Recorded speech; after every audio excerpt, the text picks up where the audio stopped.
Today on the line, I have Clifford Browne, an amazing Grenadian who has experienced living and working in New York, but who chose to move back to Grenada, a choice that some might seem as absolutely crazy to leave the fast-paced world of New York to move to a tiny little island, but it seems to have been working out okay for you, Clifford. Clifford, tell me your story. Whereabouts in Grenada are you from, and when did you leave to move to New York? Okay, well, thank you for having us, Zoe. Um, this is an opportunity that I welcome. I always wanted to share my experience with others, and maybe my experience will encourage others who are contemplating returning to their home, would use my experience as one that will motivate them and push them to do it. Um, I'm from St. George's. I actually grew up in Belmont.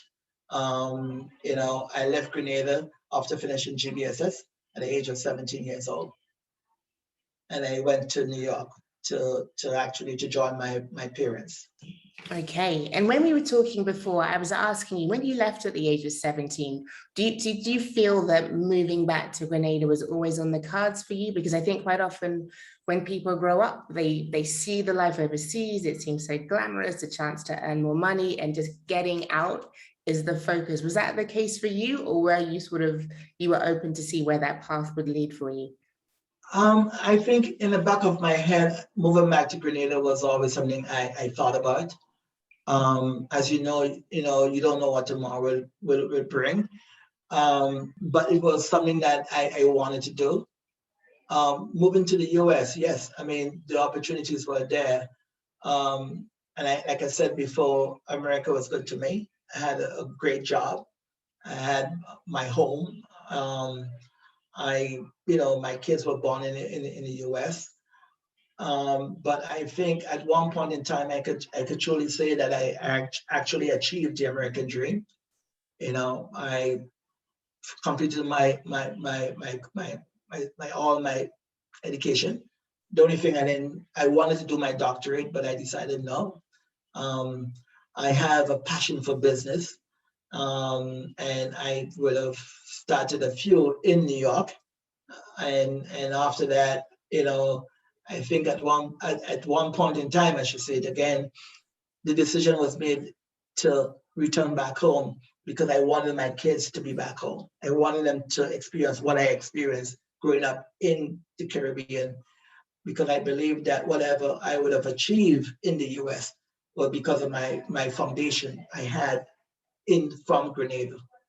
That's really interesting because as you were speaking, I was thinking you sound very much like a go-getter, someone who's very Yeah. goal-orientated. So having that sort of drive and then coming back to Grenada, I was curious how you have you had to adjust in managing that, or do you feel that you got so Yeah, much out of yeah. your system that you were able to focus solely on your kids? How have you managed to balance those two elements? Well, I remember coming back home, and just imagine coming back home, and you literally coming from Wall Street, because I was a portfolio manager in Wall Street, and I'm returning back to Grenada. And at that time, too, I was returning with my kids because my wife, we made a decision that I would come first, I would move first, and she would stay behind. And plus, we had a house, and we had to go through the process of selling the home, you know, getting rid of the different assets we had there. Um, Coming back home and trying to get a job was a bit of a challenge for me because my experience, I don't think, you know, there were any institution or any business in Grenada that would have actually appreciated my experience. I remember at one time, I was thinking, hey, maybe I could work for the government. Um, Maybe I can work for a bank. But what I did in the US, um, it would be something that would be foreign to most banks in Grenada here. So I decided to start my own business, which I did. So I started my investment company in Grenada here. And I also encouraged my brother to accompany me. And he was in IT, he's a computer engineer. So two of us came and we decided to open up a business.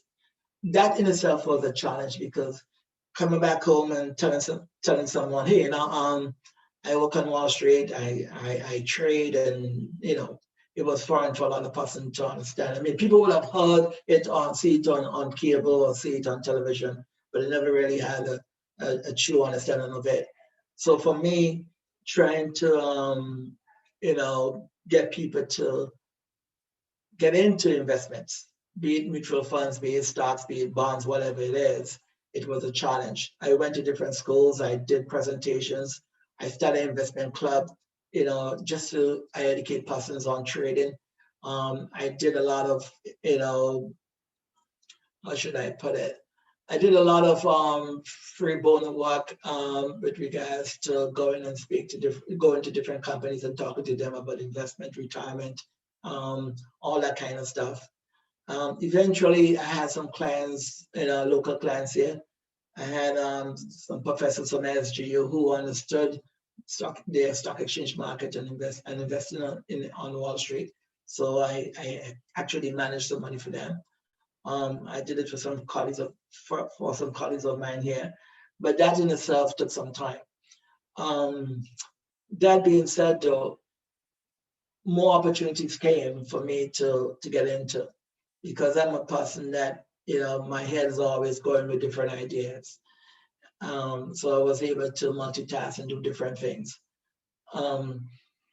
So coming home, for a lot of people, my advice for them will be try to start your own business. If you cannot, then it might be, if you come from an environment that is a fast-paced environment and go in and sit down in an office or go in and work for someone, it could be depressing. It could be depressing. If you have ideas, if you have, different, ideas of things you would like to do, try that. It's also important to get the advice of persons who would have took the same journey, who would have come home and start their own business, because you could make so many mistakes, and I made a lot of mistakes. I had persons who, when I came home, was saying to me, don't do this, don't do that, don't do this.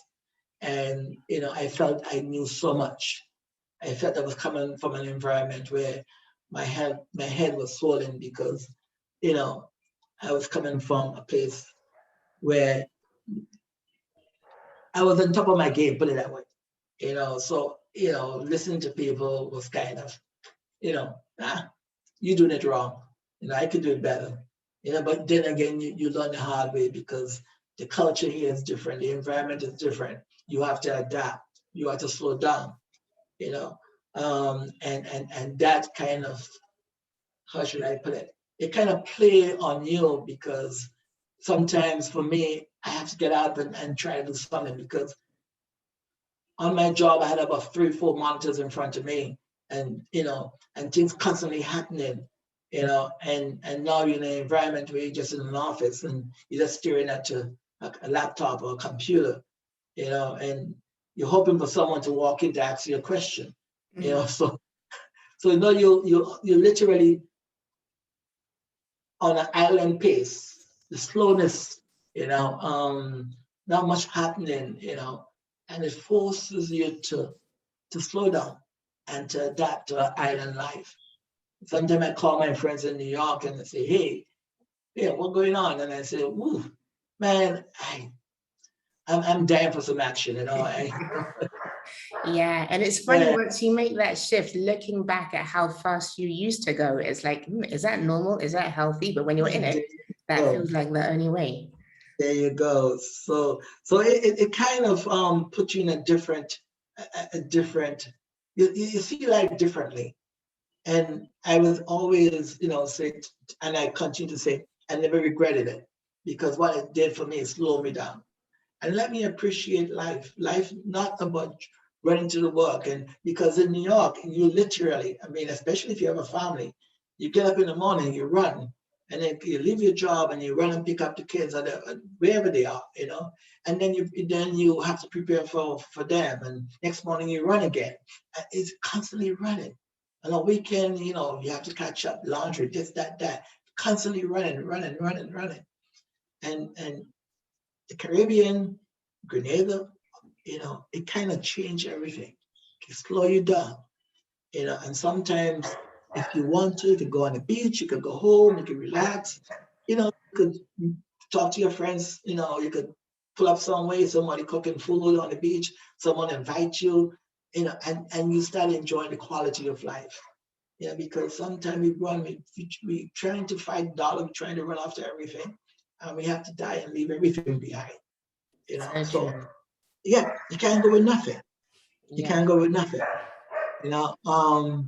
And the weather here is you can't get anything better. Just imagine you're in the UK or you're in the US and it's like cold like hell. I mean, the cold so cold that you asking yourself, what sins I'm paying, you're actually paying for just being here. I remember I remember going to work and I remember going, when I was doing my master's degree, I remember going up to Long Island, and they're so cold. I can't even feel my toes and my feet. And I'm asking myself, why are you doing this to yourself? Why are you doing this? This is no kind of life, and Yeah. there's no kind of Yeah. life.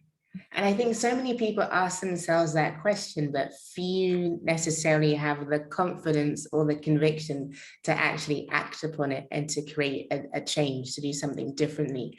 And I definitely want to find out more about the Caribbean Coding Academy that you run. Oh, But I also to spring back to the fact that a significant part of what motivated you to move was your children. I just want to find out more, like, what was it about your experience growing up in Grenada that you wanted to allow your kids to experience?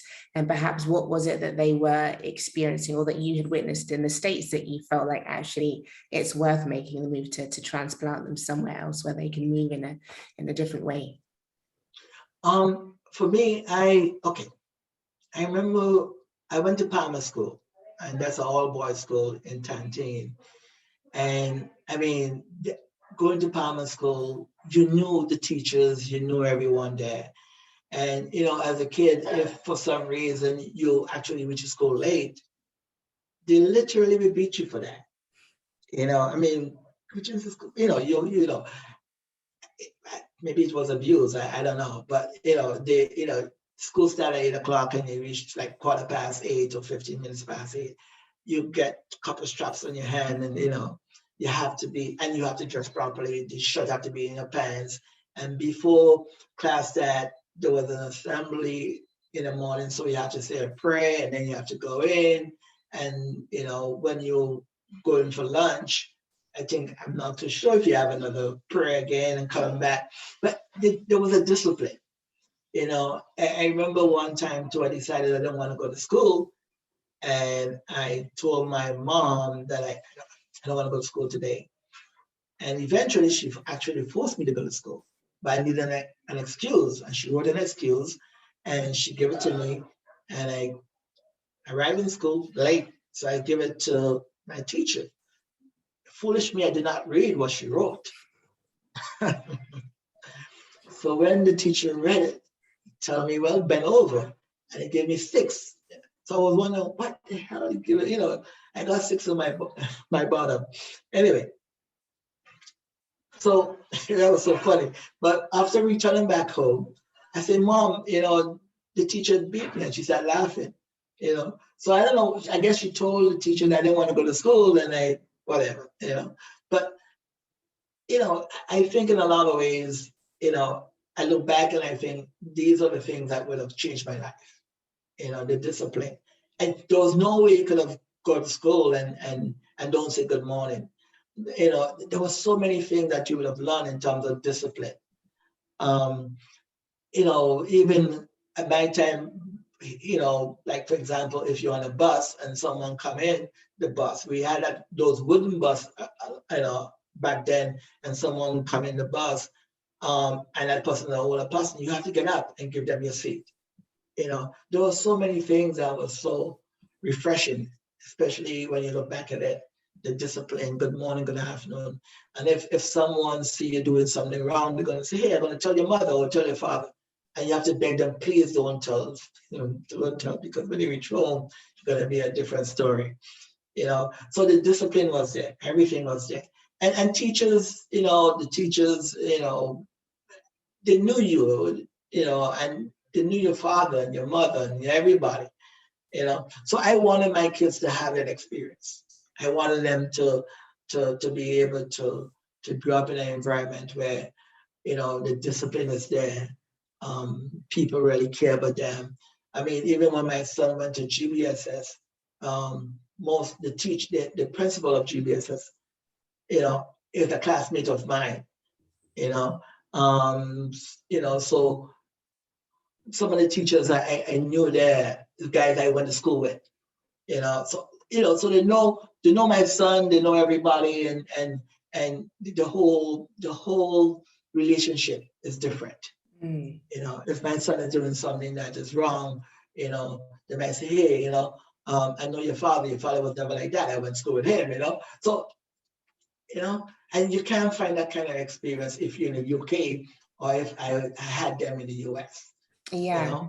And I guess, what about the fact that some people, they think, okay, in the UK or the US, they've got access to great technology. You've got some of them at the world-class museums. They might go on school trips to interesting places. What about that aspect? Why were you never seduced by that side of things? No, I don't listen to those kind of stuff. I mean, I hear people mention these things. Oh, well, I can send my kids, they have access to good labs or modern libraries and whatever. I mean, to be honest with you, at their age and back then, what was important for me, for them, is a foundation. You have to build that foundation. And then again, if you have internet, hey, you have the University of YouTube right in front of you. They have access to everything. And the whole idea of, well, I can't see myself sending my kids to Grenada or to the Caribbean because, they will miss out on this and miss out on that. I don't believe those kind of stuff, because I believe the same opportunity that you have there, you can find it here. It may not be the glamorous, it may not be, a huge building and all kind of new, shiny kind of instruments, whatever. My kids wanted to learn music. I sent them to a music school. They wanted to sports. Hey, there's a lot of fields here they could play. If you look hard enough, the service is here. But then when you hear this kind of stuff, I mean, it's not what the kids want, it's what the parents want. And then the parents are saying, hey, yeah, they can't find this, they can't find that. That's what they want. That's not what the kids want. And hence the reason the transition don't really happen. Even I hear my mom saying, well, the hospitals and the different stuff is not good. And I'm saying, listen, I could be in New York if I want to. I may be able to get a flight right now, and I may be in New York maybe by 11 o'clock tonight. There's no excuses, if I'm, and again, it all depends on how you're taking care of yourself. And it all depends on how you're raising your kids and the information you're actually sharing with them. So I don't think there's any excuse. So when we were talking before, you mentioned that when you were leaving, your friends were placing bets as to how long it would be until you hot-footed it back to New York. Yeah. What was it that kept you in Grenada? And what were the main trials and tribulations along the way? Were there ever times that made you think, this isn't for me? Or what was that process of resettling back in like? Okay, you see, for me, coming home, I mean, my friends and them, they have a good life, and I'm not too sure if they had any intention of returning back home, or if they had planned for it.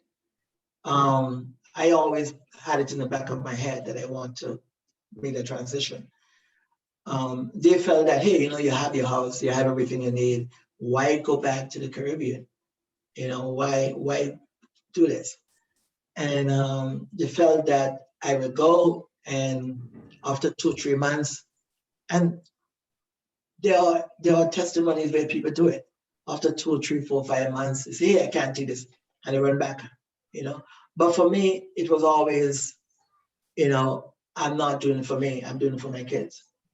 You know, so it wasn't one whereby, you know, I arrived in Grenada and things not going good for me, or I can't find a job, or you know, I don't like the environment, you know, or like people will say, hey, the place is kind of dead, it's boring, nowhere to go. It was never that for me. You know, there was always a bigger picture. The bigger picture, hey, you do this because you want your kids to grow up here, you know? So it my selfishness and what I want to be, you know, going to a restaurant, going to the club, wherever, that was never in play. And hence the transition was easier for me back then. But the challenges, just imagine you leave everything that you have and you're accustomed to in the US. You know, your kids, if they want, whatever they want to go shopping in the mall, even your wife, everything, you know, everything is just there. The food, the clothes, you know, everything is just there for you. And then you come into Grenada now and you have to adjust. I remember coming back home, I didn't have a vehicle as yet. I was building my house here, but I didn't have my vehicle. So I had to get on the bus. I had to put them on the bus, you know. And the worst thing happened to me is when one morning I get up, there was no water in the pipe. Oh my God, you know, and the kids have to go to school. So now I have to go and find water. Just imagine you have to go and find water. So I have to look for a bucket to go and look for water, you know. And I'm thinking to myself, oh my God, what I just did here. You know, so you leave New York where everything is there, water, hot, cold, whatever. And there's no water in the pipe. You don't know when they're coming back, you know, and they go and find water now. So I have to be carrying water, going asking people to get water. And I ask myself, Cliff, why are you doing this? You know? Then I remind myself, hey, you know, for your kids. But you know, you can look back and then, you know, you have to, I'm thinking, you know, I don't have a, and they were going to the school of Montparnasse. So I'm in Belmont going to school of Montparnasse. So I have to put them on 2 buses. And they're pretty much, you know, and I'm praying to God that, hey, so I don't take them, get a bus, take them to school, you know. And so I do for the first week to make sure that everything is okay. And afterwards, they will literally go on the bus themselves. Yeah, just imagine they going on the bus themselves. And I just, you know, I said, wow. Sometimes when I don't see them, I have to go and look, make sure that you know, the bus is coming. Every bus I'm seeing, I'm looking to see the bus going to stop. So you go through that transition. You go through that transition, and you're hoping that if they cross, you don't, you know, see, oh my God, I hope, you know, those bus drivers or those drivers on the road, they drive so crazy, you don't want no one to hit them, and yeah, man, all kind of stuff that happened to you. But you know, with God's grace, everything was good. I mean, no accident, and they enjoyed themselves there. You know, and to this day, I could look back and say, "Hey, yes, I will do it again. I will do it again." Yeah. So that Yeah. was my challenge.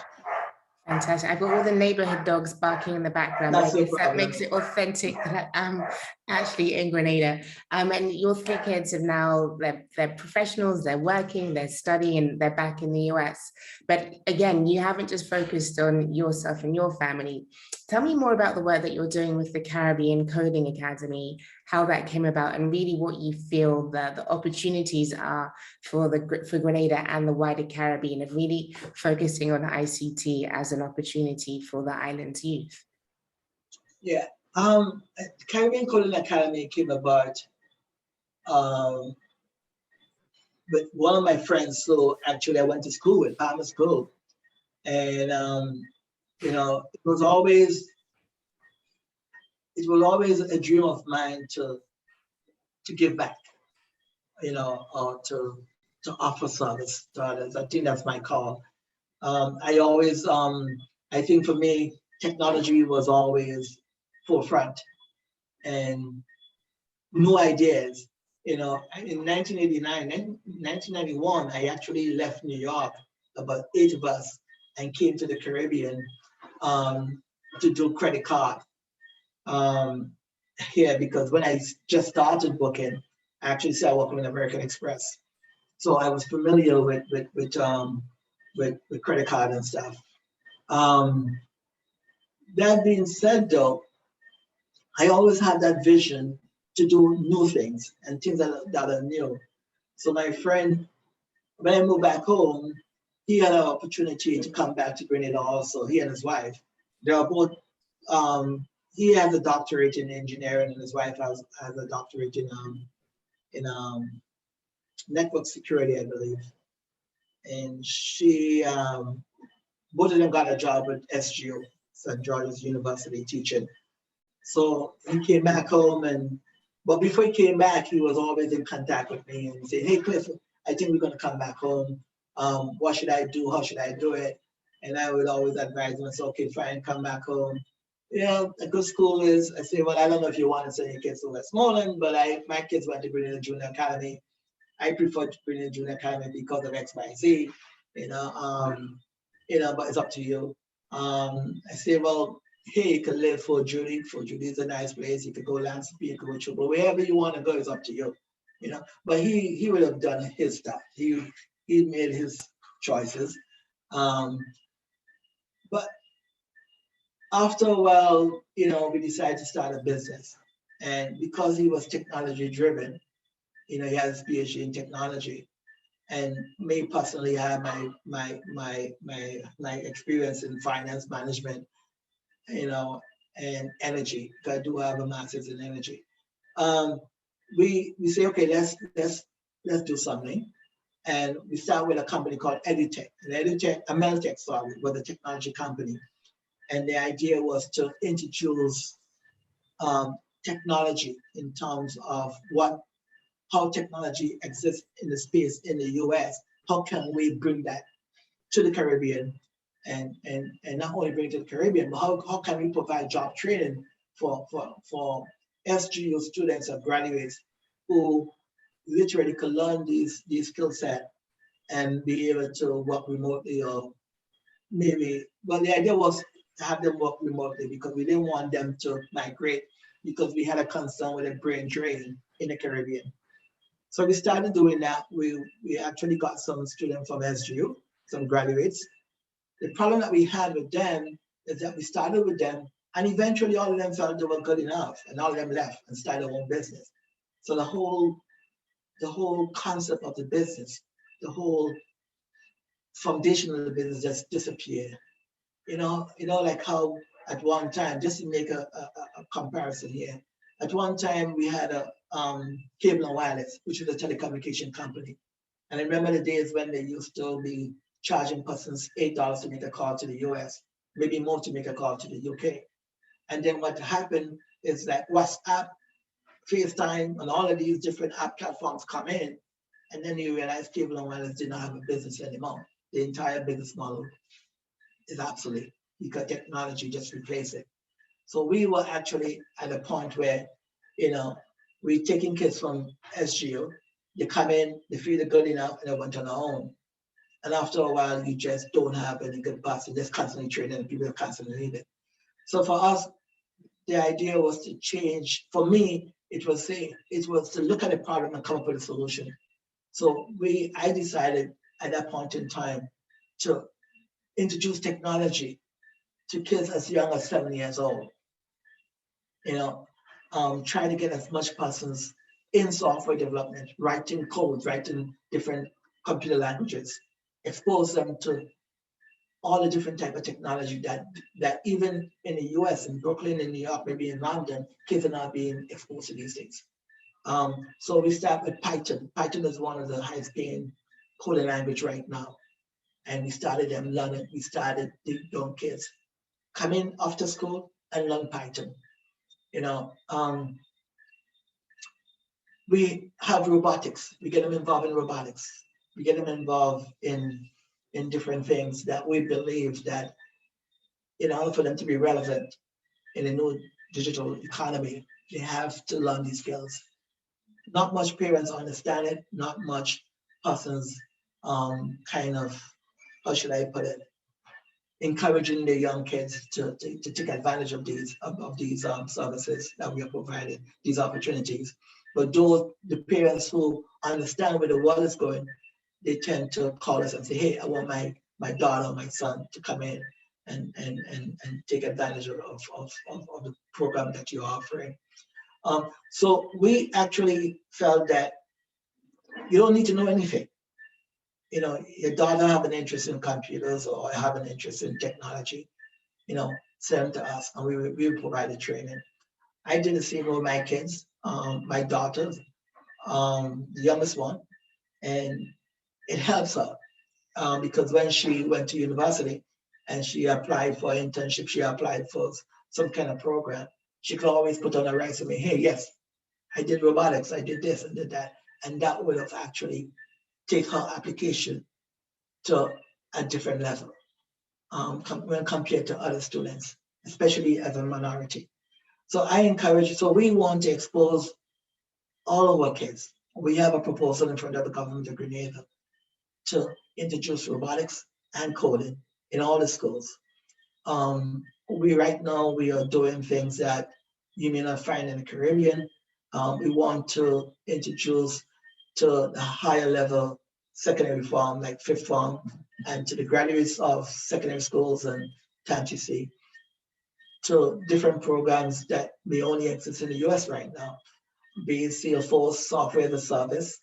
We're going to do some cybersecurity with them because we do have a relationship with some of the best cybersecurity company.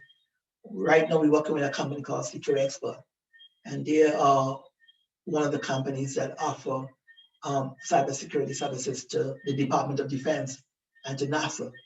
And this contact came to me through a friend of mine in Washington, and they want to be, I encourage them to set up a branch or office in the Caribbean where they can provide service to all the different companies in the Caribbean.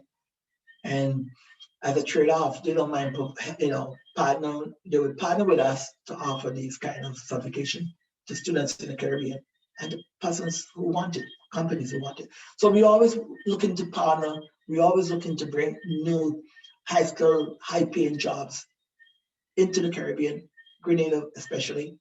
And that's what we do. We want to lead from in front. We want to provide more opportunities in ICT, because what we realize is that tourism, the government is putting a lot of money in tourism, and tourism in itself cannot solve the problem that we have, in terms of the high unemployment. We need to diversify the economy. Technology is taking over the world. We need to put more money into technology, more money into training our kids in high skilled jobs, because that's where the future is. That's where the new jobs going to be. Sooner or later, the jobs that we know will not be existing. They become obsolete sooner or later. They will not exist anymore. New jobs going to come up, with new names that we haven't heard about. So for me personally, my passion is to provide a foundation for our young ones, to provide not only the foundation, but to provide job training and employment. And we already provided employment for that. So they're making a lot of money working for foreign companies. And the way, because of the foundation we give them and the experience we give them, that's the only how they could have done it. Even today, one of them came up to me and said, "Thank you, Mr. Browne," because he's making a lot of money.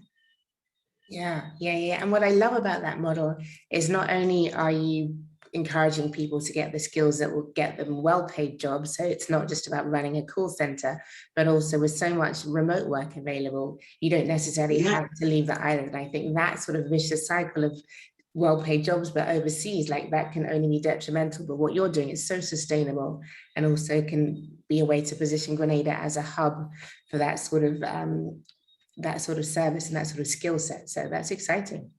But it's funny you mentioned that, because last year we had a colleague I can consider him a friend now, very wealthy individual. He came on his yacht and he was right in the lagoon there, Port Louis, and he made all his money from tech. He's Canadian. So he was looking, his family was on the yacht. He had a daughter, 12 years old, and she's actually into software development. So he actually looked up software companies and training centers, and he found us. So he called me and said, hey, my daughter wants to upskill in Java and Python. Are you guys open? Yes, we open. Can I come and register my daughter while I'm on the island? I said, yeah, of course, yes. So he came, dropped off the daughter, and he stuck around and he said, how you guys started this? And one conversation led to another. And I eventually realized this guy, whew, he is a multi-millionaire. He actually sat on quite a few boards in Canada. He worked for Disney, worked for Microsoft, you know, and he said, I love what you're doing. And we started talking. And then he said to me, he said, listen, all this, he actually worked on his yacht. So he worked remotely. And that's the space that is happening right now. A lot of companies, especially with the challenges we're having right now with the Delta virus, you know, where everything is happening, a lot of companies were trying to call back persons to come in to work. Now they realize, hey, it don't really make sense. Let them work remotely. And he was trying to push it, say, hey, listen, I like what you guys doing. I love Grenada. Most of my friends are envy me because I'm working on my yacht and I'm doing so much and I'm more productive. And he said, listen, I would like to do a tech hub in Grenada where I can invite all my friends and colleagues to move their business and the employees to Grenada. And we started back and forth, you know, trying to get this thing happening, you know. I called up a couple of friends of mine. We had a couple of meetings, you know, we put a document together, the tech hub document for Grenada, accelerated Grenada. And I can share the document with you. It's amazing. But the idea is to get companies to leave the cold places, Canada, wherever they might be, come to Grenada, set up a shop in Grenada, and work remotely from Grenada. Then you have the transfer of knowledge. Then you could employ people. The kids could find schools here. You know, I mean, it literally helped the economy because now you need to eat, need to pay rent, or you might buy property. You know, so all that stuff, and it's something that is ongoing. We're still trying to put it together because it's kind of difficult because everybody involved in it have their own personal lives to deal with. But it's an initiative that I think is a way to go. Yeah, for sure. And I know so many people in the diaspora, in the Grenadian diaspora, who are having similar conversations around tech. So let me know, like, what sort of support do you need? If people want to get in touch with you, what should they do? But yeah, be specific, because I think so many folks Well, have this idea, but to be able to contribute to something that can actually happen would be amazing. I think the support we need is one that have to do with, you know, mentorship. We need that. We need, there are young people who kind of lost. You know, you have to try to, there are so much social, so much problems. They're still trying to find themselves. Um, Again, we also need computers. We need computers. We need, some of them may not have internet home, depends on where they live. I know government has a new initiative to try to get as much the internet penetration in homes. They're trying to invest in that, which is excellent. Job opportunities. If these individuals work with a company that could hire Caribbean, not Grenada per se, but Caribbean people. I mean, I would love them to hire Grenadians remotely. That's fantastic also. If they have a special skill set that they could actually, you know, at least offer 2-3 hours a week, you know, and provide that shared experience with these individuals, you know, provide some kind of support for them. That is also encouraging. At the end of the day, it's literally giving back. You know, how can I give back? Trying to find your purpose in life, you know, because for me, that's what this is all about. Because we don't really, there's no money in what we do in the business I am in, you know, because there are students who come in and they don't have any money. You know, they cannot pay you on a monthly basis, but they're eager to learn. So you actually accept them, you know, sometimes they need a laptop, you know, so we had to take up a laptop and give it to them. The amount of laptops we have outside there, I don't know, it's amazing, but you know that they are doing stuff. You know that they are being productive, and you hope and believe that they will actually contribute in a positive way back to society. And I always say to them, hey, the opportunity you get here, make sure you pass it on. Yeah. Make sure that you literally help someone that will be in need. And that's what we do. Yeah, fantastic. That's an inspiring note to end on, because I think especially for folks in the diaspora, quite often the focus can be, this doesn't work in Grenada, that doesn't work in Grenada, the government this, the government that. But actually, if you're willing to kind of just take action and work together, there is so much that can be done, even. Of course. And they blame the government. Listen, you want to come to Grenada and do a business, don't try to entangle politics into it. There are steps you take. I have a friend at GIDC, Grenada Industrial Development Corporation, with a few Ronald Taylor. Go to him and he will help you. You don't have to go and look for a politician. You don't have to go and speak to one. The minute time you do that, you literally creating more problems for yourself. You have a business idea, go to these guys, they will help you. They will help you get a concession.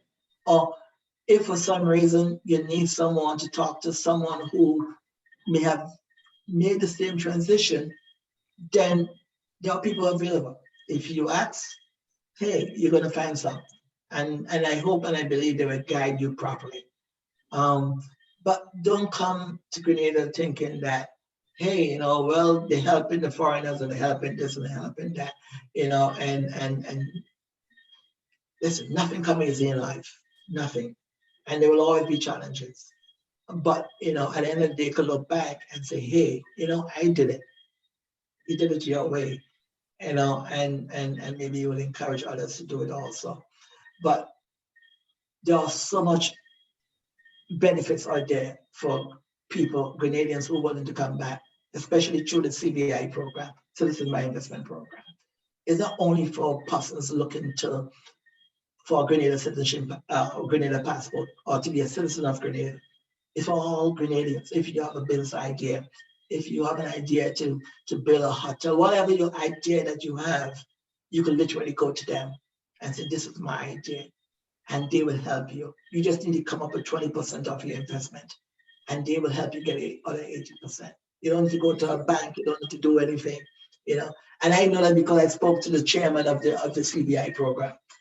Because my concern was, how does CBI help local people or Grenadians in the diaspora? And that's how they help. You have an idea. All what you need is 20% of the capital, and CBI has.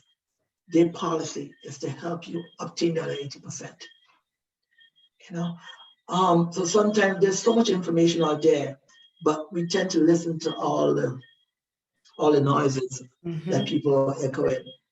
But if you're really and truly serious about coming back to Grenada, coming back to the Caribbean, talk to the right people. People who would have done it. And some people create problems for themselves. Some people literally problem follow them. I mean, because the way they approach life, and maybe they feel entitled. I don't know, but But most important, I think, is literally being positive, being resilient, and with grace, with the Lord and God blessing you and health and everything, you can do it, and you will do it.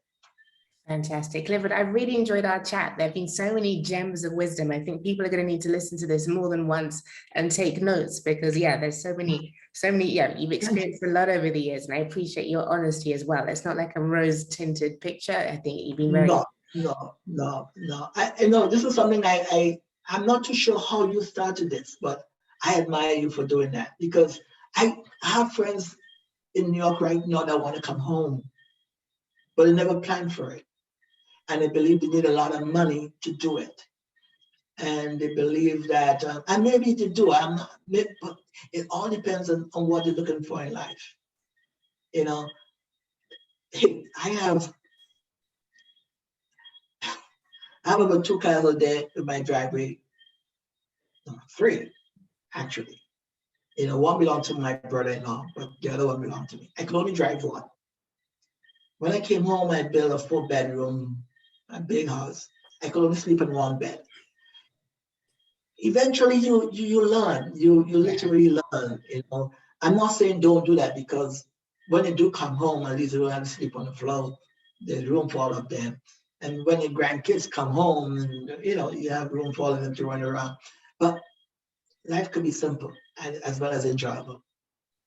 So if you want to come home, if you want to make that transition, just do it. Yeah, and I think you don't realize it's possible until you see other people doing it. And like your friends, they thought you were going to come back home because they didn't understand that it is sustainable. Yeah. And I think the more of us that do it, the more of us who tell our story, the easier it becomes for others. Because I think that brain drain issue is significant. And I think it needs to start to change. And also the way in which you spoke about not assuming that you know everything when you come back, being open, being honest, being willing to learn. I think that definitely helps the process. So yeah. I feel like we need to speak again, but no problem. There's so much maybe I did not communicate here because of the time, but listen, Grenada is a beautiful place, and it's up to you if you make it beautiful, But at the same time, for persons who want to come home, just do it, and don't come home expecting. Some people come home expecting Grenada the way they left it, or expecting to see Grenada with big high-rise building and all kind of glamour and all kind. Don't expect that. Just adapt to what you see and appreciate what you see.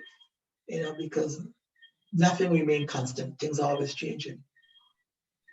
But at least what will happen to you will have a peace of mind. I mean, you may put another 5 years on your life. It depends on how you live it. But the peace of mind is good. You will have that.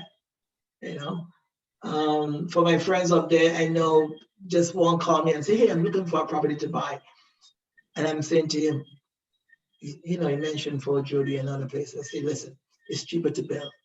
It's literally cheaper to build, and you can build literally something that is not expensive if you just do an open concept design.